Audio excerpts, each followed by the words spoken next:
गोकुल धाम में उस दिन ना कोई हंसी थी ना कोई मजाक।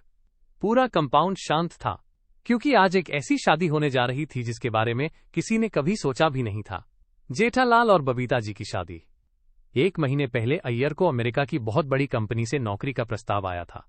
उन्होंने बबीता जी से कहा, मुझे सिर्फ 2 साल के लिए जाना होगा, लेकिन बबीता जी भारत छोड़ना नहीं चाहती थीं।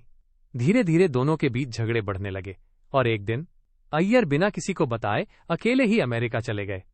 बबीता जी पूरी तरह टूट चुकी थीं। उधर जेठालाल हर दिन उनका सहारा बनने लगे। कभी खाना लेकर जाते, कभी घंटों बैठकर बातें करते, कभी सिर्फ चुपचाप उनके साथ बैठ जाते। और शायद यहीं से दोनों के बीच वो रिश्ता बनने लगा जो पहले सिर्फ मजाक लगता था। लेकिन असली तूफान तब आया जब दया वापस गोकुलधाम लौटी। दया ने सब कुछ महसूस कर लिया था। जेठालाल की आंखें बदल चुकी थीं, उनकी आवाज बदल चुकी थी। अब वो बबीता जी का नाम मजाक में नहीं, दिल से लेते थे।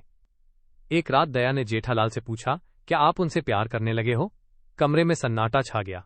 बहुत देर बाद जेठालाल ने धीरे से कहा, शायद। हाँ। दया की आंखों से आंसू गिर पड़े, लेकिन उन्होंने सिर्फ इतना कहा, तो फिर अपने दिल की सुनिए। उस रात जेठालाल खुद से नफरत करने लगे, क्योंकि पहली बार उन्हें एहसास हुआ कि वो 2 लोगों का दिल तोड़ रहे हैं। लेकिन अब बहुत देर हो चुकी थी। कुछ दिनों बाद अय्यर ने अमेरिका से तलाक के कागज भेज दिए। पूरा गोकुलधाम हैरान था। और तभी एक शाम सोसाइटी के बगीचे में बबीता जी ने जेठालाल से कहा, हर मुश्किल वक्त में आप मेरे साथ खड़े रहे।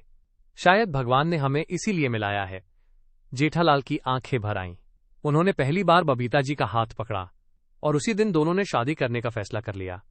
शादी वाले दिन पूरा गोकुलधाम सज चुका था, लेकिन माहौल खुश नहीं था, क्योंकि हर किसी के दिल में एक अजीब सा डर था। टप्पू चुप था, भिड़े परेशान थे और सबसे ज्यादा शांत थीं दया। जब मंडप में जेठालाल और बबीता जी बैठे, तब जेठालाल की नजर बार बार दया पर जा रही थी, क्योंकि वो मुस्कुरा तो रही थी, लेकिन उनकी आंखें सब सच बता रही थीं। फेरे शुरू हुए। पंडित ने कहा, अब से आप दोनों पति पत्नी हैं। पूरा सोसाइटी ताली बजाने लगा। लेकिन उसी पल जेठालाल के अंदर कुछ टूट गया। उन्हें एहसास हुआ, जिस सपने के पीछे वो सालों भागते रहे, उसे पाने के बाद भी उनके दिल में सुकून नहीं था, क्योंकि कुछ रिश्ते पाने के लिए नहीं होते, वो सिर्फ दूर से खूबसूरत लगते हैं। उधर दया धीरे धीरे मंडप से उठी और बिना कुछ बोले वहां से चली गईं। जेठालाल उन्हें जाते हुए देखते रहे और पहली बार उन्हें अपनी जीत में भी हार महसूस हुई।